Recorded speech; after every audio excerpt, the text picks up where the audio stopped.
Good afternoon, everyone. This is the Vermont House Committee on Commerce and Economic Development. It is Tuesday, February 3rd, 2026 at 3:05 in the afternoon. So now we're changing course and looking at H 512, which is the regulation of the event ticketing market. We have with us Brando Rich. Brando, good afternoon. Thank you for joining us. Hello there. Thanks for having me. So if you can, just state your name and affiliation and go on with your testimony.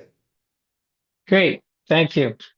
My name is Brando Rich. I'm the founder or co-founder and CEO of cashortrade.org. And thank you for having me here today. This is a very passionate part of my life. I've spent many years in this space and am excited about the current legislation, but also have some concerns. So I have a statement here that I would love to read. Okay, great. Thank you. Cash or Trade is a Vermont-based face value secondary ticket platform, first of its kind, built right here in the Green Mountain State, with the goal of helping fans to avoid the predatory resale market and to instead work directly with the industry and fans alike. What began in 2009 as a fun idea to support fans buying, selling, and trading tickets at face value in the parking lots of our favorite bands has become a worldwide movement. Cash or Trade pioneered the face value movement over 16 years ago and has helped millions of fans score tickets to their favorite events without paying the exorbitant prices to brokers and obnoxious fees to predatory secondary sites. When we first started, few in the industry believed it would work or even could understand it. Yet, as the movement built, we started partnering directly with artists, festivals, venues, and primary ticket companies. It has spawned fruitful relationships where we help them sell tickets, bolstering their events among the face value movement while supporting and protecting their fans. We fill their empty seats and increase revenue at concessions. We cut chargebacks and provide a revenue split on secondary sales. We increase the fan engagement and reduce the box office friction when tickets don't scan or fans get ripped off elsewhere. We increase their customer lifetime value. We support strong legislation that aligns with our mission of protecting fans, and at the same time, we'd like to see this legislation recognize the clear distinction between predatory secondary resale versus face value resale. The secondary ticket market gets treated like it's all the same.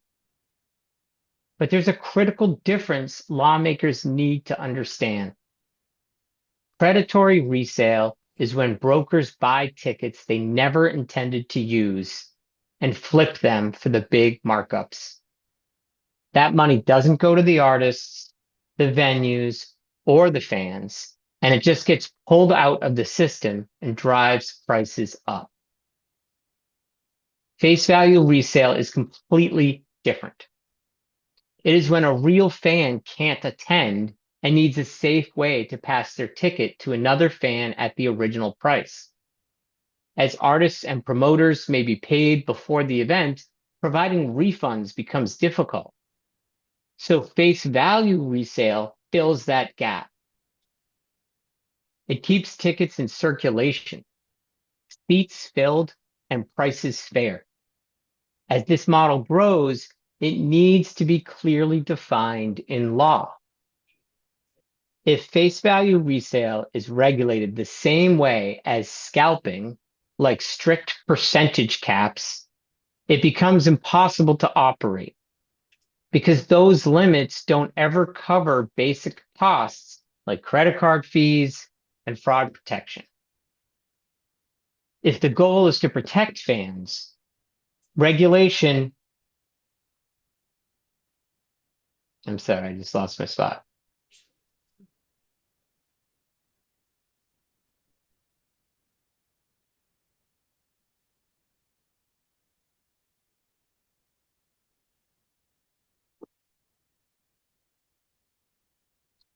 If the goal is to protect fans, the regulation needs to include an exemption for face value ticket platforms.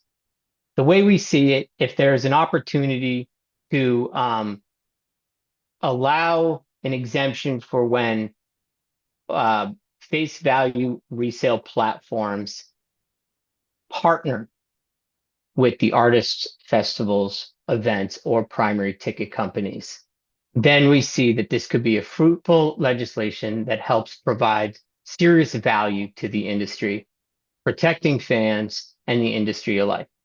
Thank you. Thank you, Brando. Any questions? Monique? Yeah, I was just wondering, Maine passed a 10% cap, and I was just wondering if you're doing business in Maine, and if you're still doing it after that cap was passed. We do business in Maine. We are one of the lowest face value platforms as far as fees go. Not only do we restrict face value, which very few companies actually do. I think we're actually the only one in the United States that restricts to face value only. But also our fees are the lowest too. We don't charge the seller at all. We charge the buyer 10%. But there's a 3% credit card fee. And as we partner directly with the industry, there's often a business arrangement with a revenue split. We want to see money go towards the venues and go towards the artists and the festivals and primary ticket companies. We want to work together. So our fear is that regulatory price caps cut into that margin, and it's only going to impact the industry quite a bit. It's going to make it very difficult for face value secondary platforms to exist, and therefore those venues won't gain those services that they rely on greatly. Providing an exemption for partnerships might be the route to solve both issues while cutting out the predatory secondary industry. I'm Abby Duke from Burlington. I'm just trying to understand the sort of business model that works, right? Because we would want a face value market to be able to exist. And I understand that there needs to be a margin because you need to cover your costs. So kind of what is the business? So it sounds like the business model is you charge a fee on the buyers, 10% fee on the buyers, 3% for credit cards, so 13. And then are there other costs within that? Like, what is the business model that works? Yeah, that's our fee structure.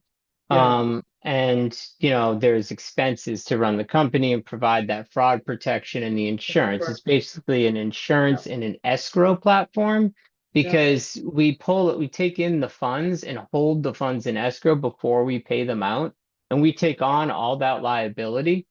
It actually helps the venues quite a bit because they reduce all the chargeback costs that they normally get when fans can't attend and just call up their credit card companies.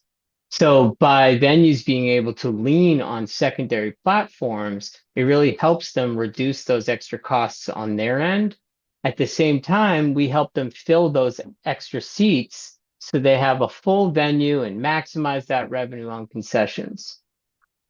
As far as the business model with working directly, a lot of our business arrangements ends up providing a revenue stream back to those partners, and we would like to see that happen. I think it makes sense. We all want these venues, the artists, the primary ticket companies to be able to support the industry rather than what we're used to with the predatory market pulling the funds off the top.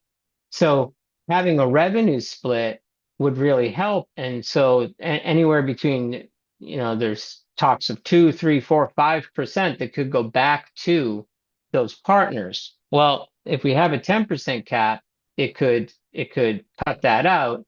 So then they wouldn't get the revenue split. It makes it more difficult for our platform to exist, especially if we're going to provide the revenue split.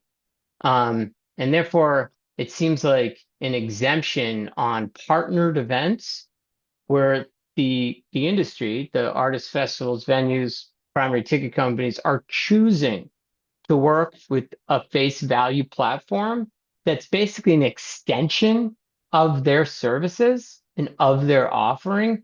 So I think we just need to make sure that the legislation is clear about those differences of face value resale versus predatory resale. Emma, I saw you had your hand up. Um, sorry, Emily Karras Duncan, from Whitingham. I just have a quick question about how things are working in Maine. Have you seen any kind of shift in your revenues from Maine? Maine has few events compared to the rest of the country. So we've processed in Maine, but that currently reflects our model. So no, we haven't felt any impact because we are the lowest model. Most other secondary platforms do charge above face, even if non-predatory, they may charge 10 to 20% above face, and then they have their fees, which is like another 10%. So Cash or Trade hasn't partnered directly with any events in Maine at this time. So we haven't partnered with any with an additional revenue split, I should say. So Okay. because of that, we haven't provided that additional revenue to events in Maine. Okay, and just one last question. Is there, I know you're not for necessarily the cap, but is there a number, if a cap were to be instituted, that would give you enough headroom to do the work that you do? No, I think the cap would restrict the ability for us to work closely with the event and with the venue to provide great value. I think we would likely see it become very difficult for these services to exist. And it would definitely cut out the ability to provide any sort of revenue towards those venues. So we've talked about, I've been part of NEVA, which I'm sure you're familiar with at this point, for 2.5 years. Cash or Trade is actually on the steering committee. So we've been involved in the legislation of the Tickets Act and the Fans First Act in the House and the Senate. So we've been a very active participant of this legislation for a long time, but we've seen it sort of take a turn with some of the distinctions. And they say as well, they're like, we absolutely recognize the value of a face value resale platform, and we want to see that exist to support our venues. However, they've been putting in language around the 10% cap, and I've been trying to explain that that does cut into the margin that becomes available for the events and venue to benefit. There's got to be a way to support the face value service that really supports their events, their industry. They generally don't provide refunds to fans. And that if that's the case, you're going to end up with people scrambling on secondary market, on social media sites and Craigslist with no protection, as people are kind of going black market rogue with their tickets. There won't be any safe place for the event to direct their fans to process fairly, and so they could just fill their seat. Reducing that box office friction of fans showing up. Oh, I got this ticket off of StubHub or somewhere and it doesn't scan, it doesn't work. And they're all upset. And it's like, no, I'm sorry, sir. You have to go back to the end of the line. Like, show's sold out. Or somebody's like, I paid $300 for this ticket. And you're like, well, we didn't sell it. We sold it for $30. Like, we didn't sell it for 300. And then the fans' expectations are out of whack. And we find it really creates a lot of box office friction and really like makes it hard for them to build their customer lifetime value. So there's a lot of reasons why having a secondary platform that's face value and directly aligned with the event benefits.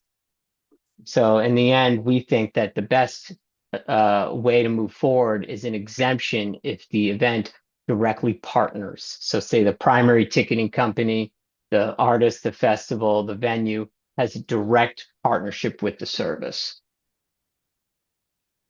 We partner with a number of artists as well. We're even building API integrations with the primary ticket companies to move the ticket inventory right through the platform and cancel the old ticket and deliver a new one in app, providing extra security around the whole thing. And most of all, because it's directly integrated, it gets the face value price of what they paid. So we can cap the price right in the app, so they can't even market above face. Michael? Hey, I don't know if this is a question. I don't know if this is a question for you.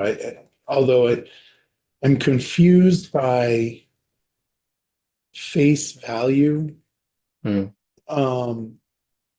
Because when we talk about like credit card fees, that I don't know, I wouldn't consider that as part of the face value of the ticket.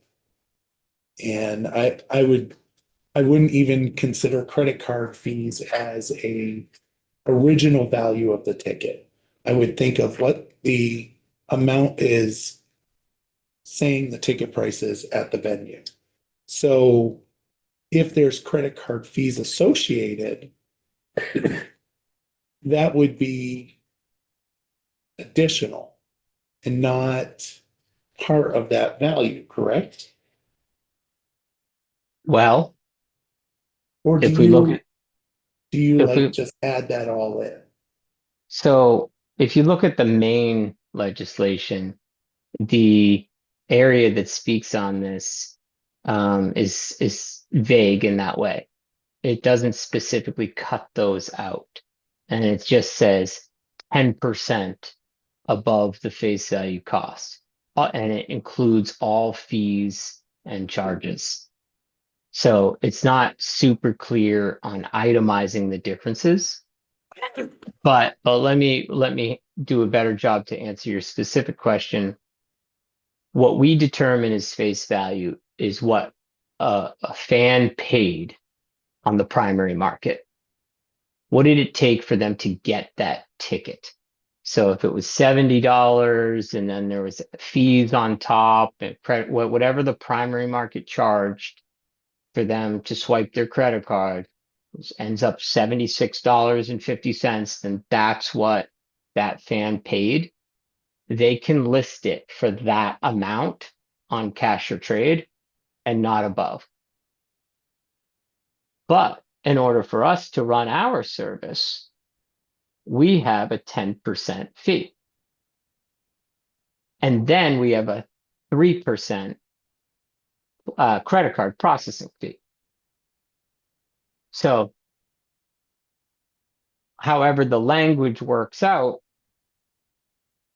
it would need to allow for the 10% in order for us to sustain. But then if there's going to be some partnering directly with the event, it would be nice. I'm sure they would agree to this. They want a revenue stream. This is supporting those events.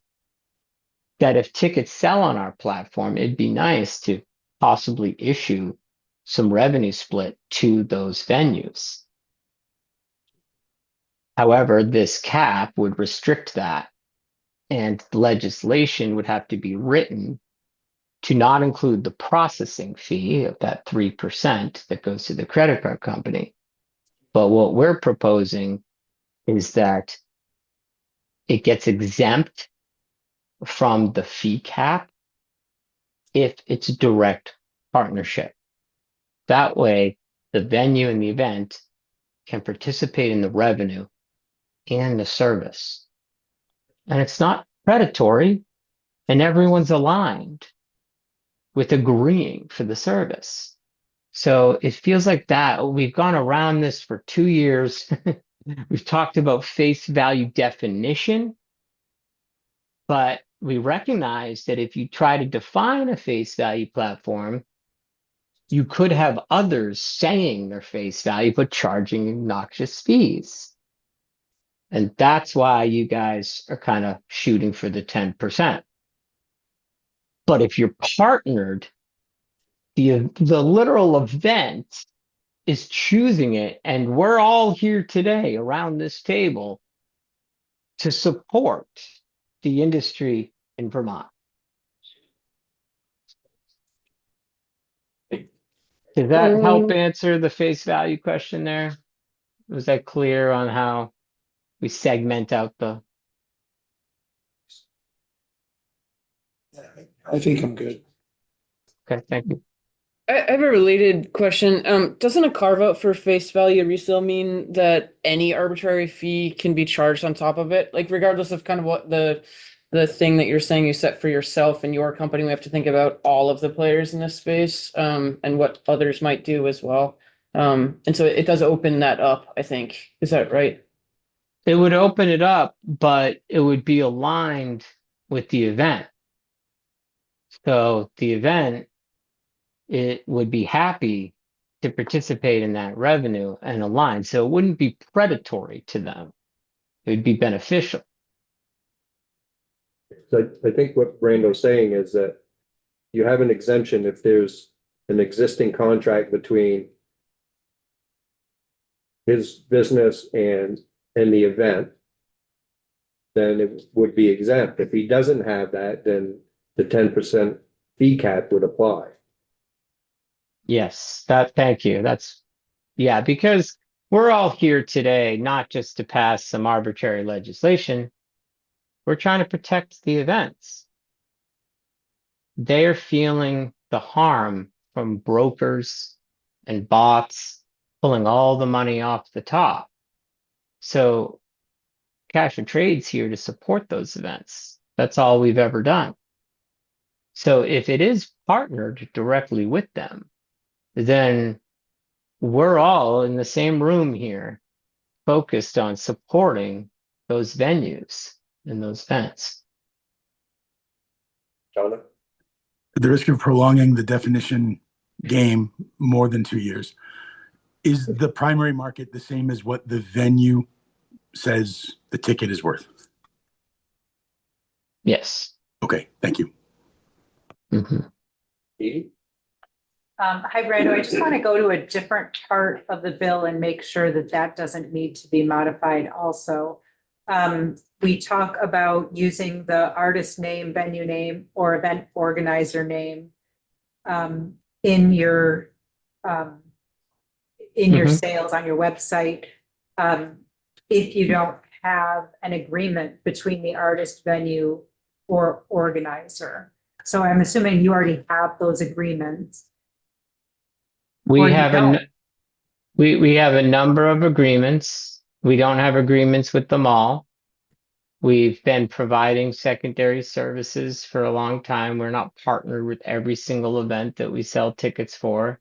And if I had tickets that I couldn't at the last minute or a week before or whatever, go to the event and I wanted to post those tickets and you didn't have an agreement, it would not be okay for you to use any of that, I guess. Extra margin. Well, For the marketing, the marketing, the advertising. We because you would have an agreement with me, but not with the event necessarily. I guess what we are proposing as a happy medium, if we don't want to increase the price cap to say a 20%, that I'm proposing that it could be 10% unless we're partnered. Because if we are partnered, Yeah, then it could be greater. I'm not talking about the prices. I'm talking about a different part of the bill where we talk about the use of the artist name, venue name, or event organizer name, graphic marketing logo, image, or Ah. other intellectual property of the artist. And I'm curious how that could impact you on the smaller, if it's an individual who wants to use your site to sell tickets that they can no longer go to the event that they've purchased tickets for, how would that impact your business? Yes, that would impact greatly, for sure. We're supporting these fans, providing them a space, and the events are grateful because they get to fill those empty seats and reduce all this friction that I explained. So yeah, if we were not able to use any of the artists' names or venue information, yes, it would impact these types of platforms greatly. But so I think the intent of that section is more for a secondary ticket seller to advertise they have tickets for this event, whatever event it was. And I think yours is more for someone wanting to resell their ticket, and they can make a description of their ticket. They can say they're going to see Joe Walsh and here's my tickets. So I don't know that that would affect you. It would But- be hard to not be able to say that, like, in some sort of messaging or marketing to say that, Okay. like, Cash or Trade has tickets available for this event Yeah. at face value or below. Yeah. If we couldn't point to the event information, I don't know how Yeah. we would present that. Yes. Understood. Okay. So we may have to rework that a little bit. Yeah. Thank you. Thank you. Kurt? I'm still trying to get my head around the face value issue and what sort of markup from the price of the ticket that the event is posting for sale to begin with. Yes. So let's say the event says $100 ticket and you partner with them.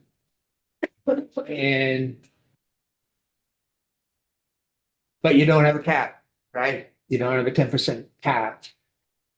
Tell me if I'm wrong, you would be able to charge really any amount over the event price? 50%, 10%, well, 10% you're not comfortable with, 30, 40, 50, whatever, right? I would say yes, but the event would Yeah. be partnering with us on that. I- So if they saw, they wouldn't want to partner with us if it's an obnoxious fee on top. So we would choose something that's appropriate that the event is getting the split on. So they would say, hey, if you're going to sell it for this much, this is how much money we want of the split. So it would actually work itself out there because, one, we don't want to charge that much. We're the lowest fee platform there is. And that if we did like 2% or 5% over to the venue, then the venue would gain that 5%. It would be beneficial to them. If it was going to be 10 and 20%, then we like above that 30%, 40%, then we would likely lose in sales. The venue would want more of a split. So either way, it supports the event rather than pulling the money out. Yeah, and I think I kind of understand that the event is going to be made whole there. I'm just thinking about the consumer. I think the bill is intended to protect the event, right? But also the consumer. And I'm just trying to figure out how that works out. Absolutely. Like the venue who's putting on the event has already priced their face value tickets in a way that's agreeable to the consumer. So they're not charging $300 for their ticket. they're charging 75. So in the same way that they would be working with us, we're an extension of their own service. They're not going to want to charge $300 for a secondary ticket.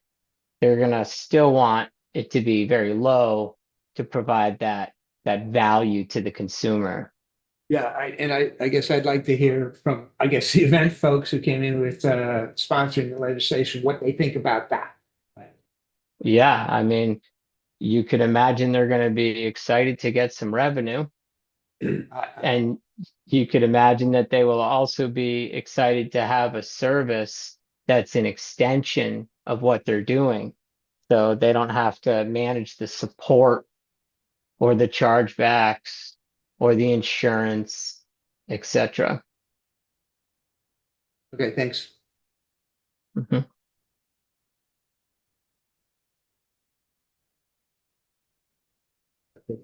Anybody else have questions? So, Randall, when someone purchases on your site,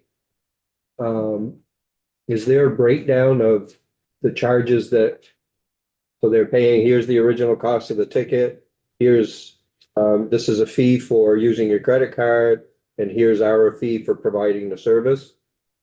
Yes, we have we show the original price, we show the platform fee of 10%. Yep, We have a line item for the partnership fee in the case we're partnered directly with the event. And then we show the 3% credit card processing fee. so everybody Yep. knows they know upfront what they're buying. And we do provide the all-in pricing as well. So right on the first page, you see the total price Yeah, before you get to the checkout as well. right, but when you get to checkout, it breaks everything down. Yes. Okay, Yeah. and I'm wondering, is that what consumers see on other sites? Or are they just seeing, it's a $300 ticket and then by Since the time the you get, then by the time you yes, get the checkout, it's $350 with no breakdown of, so since the all-in pricing and junk fees bill that President Biden passed, pretty much all sites are showing the all-in price up front. Yep. And then they're supposed to show the breakdown, and I believe they all do at this point. okay, Yeah, thank you. that's been nice for transparency across the board. Yeah, for sure. But I'm wondering if those platforms are showing the original price. And then all the other fees are, I'd just be interested to see what those other platforms are showing. Well, they're not showing face value as Yeah. the top price because we are the only ones Yeah, who are face Okay. value. Yeah. Like I said, there's a number of non-predatory platforms, but they're just not our model with face value or below. right, Think of us as an extension of the primary ticket company. We're just extending the secondary service, and the event is happy to partner into that service. okay. Any other questions for Brando? Well, thank you. I appreciate you coming back to talk with us. I think it's been helpful for us to better understand your process and that the processes of the secondary market. Thank you. Spent 16 years in this space. We started this in Johnson, Vermont. Now we're in Burlington. If it's helpful for me to come into your office there, I'm happy to do that as well. Well, thank you. We It's appreciate an it. area we're very passionate about. We want to protect fans, but we want to protect the events as well. Thank you. If you want to stay on, Susan Evans McClure is going to speak with us too from the Vermont Arts Council. You can listen in if you like. Great. Thank you. Susan? Everyone. Susan Evans McClure, the Executive Director of the Vermont Arts Council. Nice to spend all day with you. I wanted to thank Brando and Cash or Trade for testifying. It's great to see the perspectives of, this is a complicated industry across the country. And we really appreciate kind of the spirit that they're approaching with, right? Like we all love live music, and it is great to be able to see more live music. I wanted to explain a little more about the 10% of the price cap at 10%. That 10% is becoming the national standard in terms of regulating this market. The idea with 10% is that that is enough money so the reseller is not losing money on the experience. So when they buy their ticket, they resell it, and there's going to be fees associated with reselling anything, and the reseller is not going to lose money on that experience. At the end of the day, even when a face value reseller is reselling something and making money off of that sale, they're making money off of the artists and the venues. And I appreciate that was brought up this idea of profit sharing or kind of partnering with a venue to share the profits related with resale.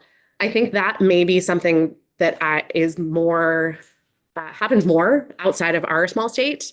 That's not something that our venues have been bringing to me as even an issue that they're experiencing.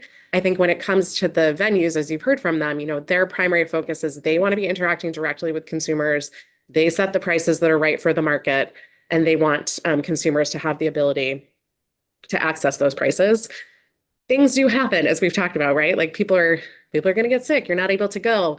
We're not trying. I think 10% is not going to kill a secondary market, but it is going to protect Vermont consumers.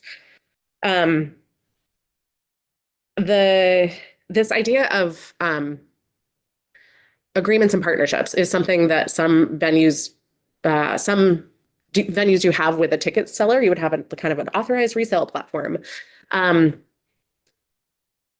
actually, that's something that in the working of the bill, Cameron Legislative Council has brought up, should we be more explicit in that section about using name and likeness? If there is an agreement for reselling, like, could they use the name and likeness? That's something he was working on the legal side of too, to make sure we're covered there. The idea of creating kind of a carve out for venues that have partnership agreements or venues that are even a carve out for a face value marketplace. I think that presents a lot of challenges from the consumer side and from the enforcement side. We fully support face value resales of tickets. I think that is great. I think when you create a carve out, you create a loophole where anyone can step in. And what Representative Olson brought up is, I think, a really important point about that. They could sell it at face value and set any markup they want. I think when you're hearing from an organization like Cash or Trade that is doing it for the right reasons, they're not doing that right now. But that's the idea of having kind of guardrails on these systems, is that you don't want to just rely. Some of the actors in this marketplace have showed us that you cannot rely on their goodwill and good behavior, because that's not protecting consumers. So I think where our stance comes down to this is that everyone who's reselling a ticket should be subject to the same reasonable regulations that support and protect consumers. And that our goal is not to end secondary ticket sales forever. But in a state like Vermont, this might look different than, a band that can sell out Madison Square Garden for 3 nights. That's really different than the experiences we're seeing here. And we are not seeing that. Even when things are sold out, we have community-minded ways where people are sharing their tickets in ways that are not they're not predatory, right? We've all seen tickets on, I'm not saying Front Porch Forum should be our resale model, but like people have sold tickets on there too. So again, I think the focus on the 10% price cap is about protecting consumers. And when you set that price cap that works for everyone, then if a business wants to operate within that model, that's great. Like we support them doing that. Great. I do think there was a little misunderstanding on the part of the event partnering, where there's this exemption that lets them charge whatever they want.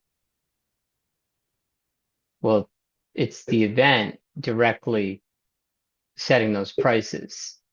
So the event could already do that on their primary sales if they wanted to, but they recognize that there's only so much that they could charge.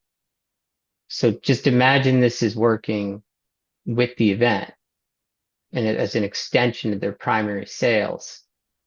So there's really not this ability to just charge whatever you want. This is the actual event, like setting that price. So I just wanted to make that distinction. Thanks, Brando.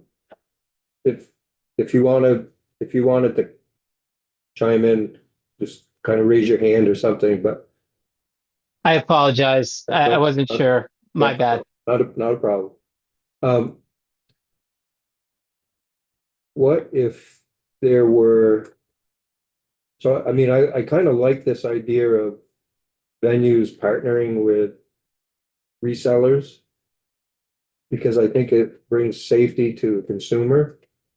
And if there were, instead of an exemption, if there were a different cap that they could charge, so it without that partnership agreement, then it stays at 10%. If you have the partnership agreement, it could be up to 20%. I think that's something we should think about because I see the value of having those partnerships, the value with the venues, the value for the consumer, and then the value for the business, the secondary business. So just something I think maybe we should think about. And I would want to kind of defer to the Attorney General on that too, in terms of enforcement and how that would be, you know, who would be responsible for like looking at those contracts and seeing if those agreements exist when you're looking at that markup. Yeah. But I think, you know, the venues, they're certainly going to know what the secondary, if they're partnering with that secondary market, they're going to know what the markups are. And so if you have one that outside the bounds and decides they're going to get 40%, their venue is going to turn them into the Attorney General's office. I think. Tony? Well, first of all, I'm curious, is this a common practice where a venue would subcontract to another company and also sell tickets themselves? It's not uncommon, and there are two examples of that in Vermont. Actually, Stone Church in Brattleboro currently has a partnership with Cash or Trade, and like UVM's platform, it's through a company called Paciolan, and they have a resale platform built into that technology. So the idea is, and it makes it, you know, it does make it more upfront, as was just shared here, that it makes it more upfront that you can resell your ticket kind of easily through that platform.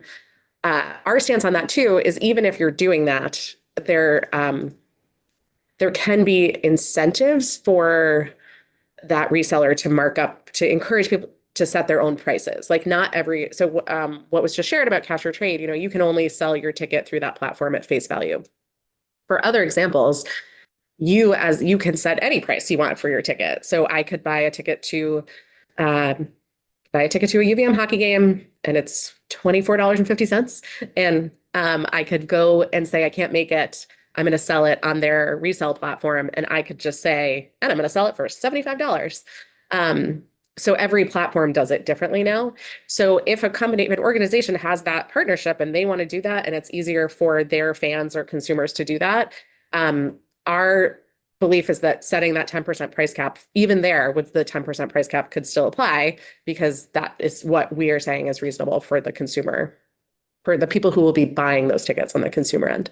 To follow up on that, I mean, in my understanding, if I'm contracting with someone to resell, that the amount that they would be able to resell it for would be part of the negotiation of that contract. Yes. So if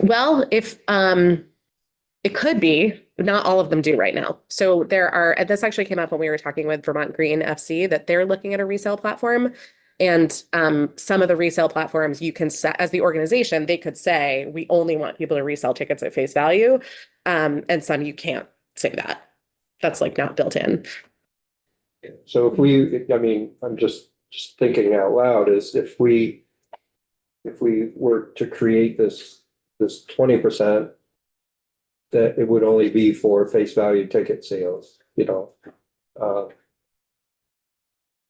And if there's a like a partnership, Right. a contract basically between them and the reseller. You know, it wouldn't be open Yeah.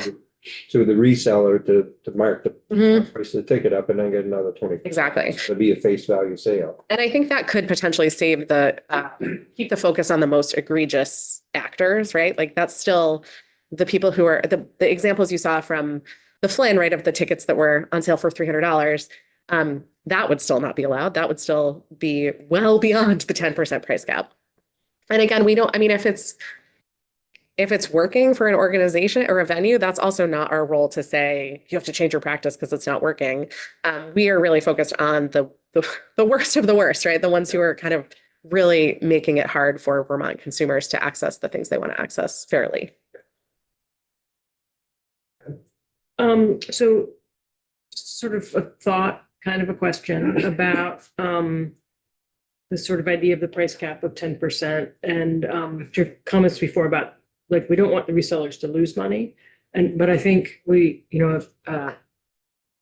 sort of there's a saying, there's no mission without margin. So, you know, those companies really need to make money. And I think we need to think about what is the way, right, that we deal with the bad actors, but also make sure the cap is not so low that we're not pushing people out of the market because companies aren't able to make money. And then a second thought or question is when you thought about that price increase of 10%, did you think at all about a minimum as well? 10% of $5 is very different than 10% of $200, but for the service, it's the same amount of work. And so so I'm just kind of curious about that price of transaction for, you know, tickets that are really cheap. You know, if it's a $6 ticket and, you know, that's not necessarily going to be cost effective for a reseller to sell and be able to charge 60 cents. So anyway, sort of a thought and kind of a question about if there's sort of thought about that, about that piece of it. I think to answer that question, we've really been focused on aligning with colleagues in other states and what they are telling us works. And they have really said the 10%, and especially in Maine, they've said the 10% has worked. So that's where we went to. I think again, we're back to like, if we come up with something that protects the venues and the consumers, that's what we're looking for. I think I'd really be interested to hear more from our Vermont venues too, on if there is a real want or need for this reselling option, even a face value reselling option. I've been talking about this for over a long time with our Vermont venues, and that is not something they're asking for right now. So it may exist and it may be something they want, but it's not like top of their list, and that hasn't come up. So I'd be interested to go back to our coalition that's been working on this and say, you know, is that a need that you all have? I think it's an option, right? So if it's something they don't want to participate in, they don't have to. Yeah. And it stays at 10%. Mhm. But I think with Brando's business, and I mean, I'm not in the business, but I do have a little bit of a business background. It would seem to me, it would make sense to be able to get into a relationship like that where I can guarantee my customers that I have a place where you can resell your ticket, you'll get face value back. And it's protecting me as a business from these huge losses that I take because somebody gets a ticket that's been resold and resold and resold, and I go and they're letting those people come in for nothing, basically. Then I think it's a win for everybody, and it's just an option. So it could stay at 10%, could go to 20% if you have that relationship. So. Yeah, I'm not sure if this is a question for you or Brando, but I'm thinking back to Brando's description about itemization, and you show, if I remember the scenario, you showed the face value of what the event would be charging, and then the other components that the consumer has to pay.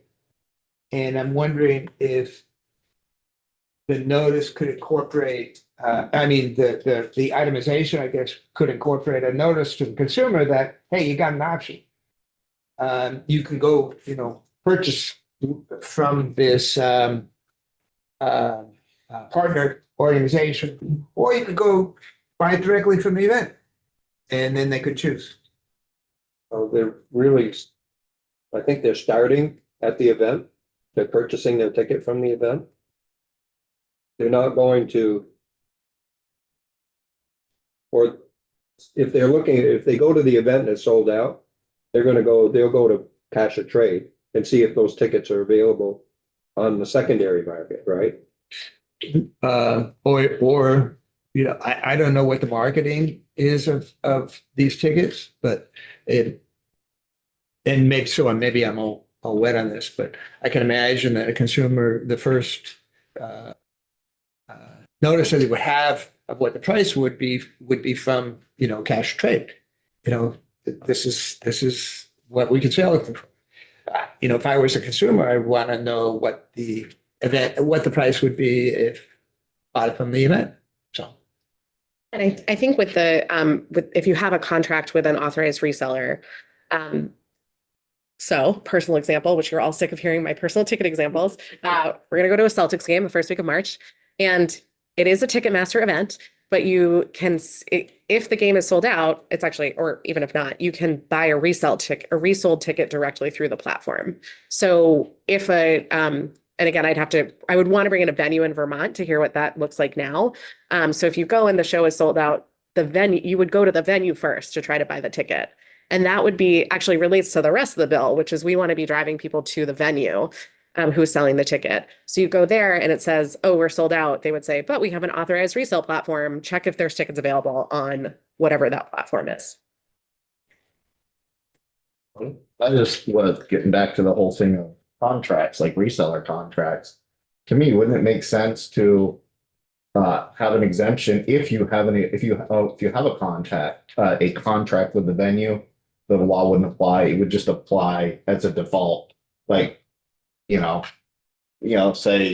Cash or Trade, they make an agreement where the venue provider says it's okay in our contract, you can mark it up to 30%.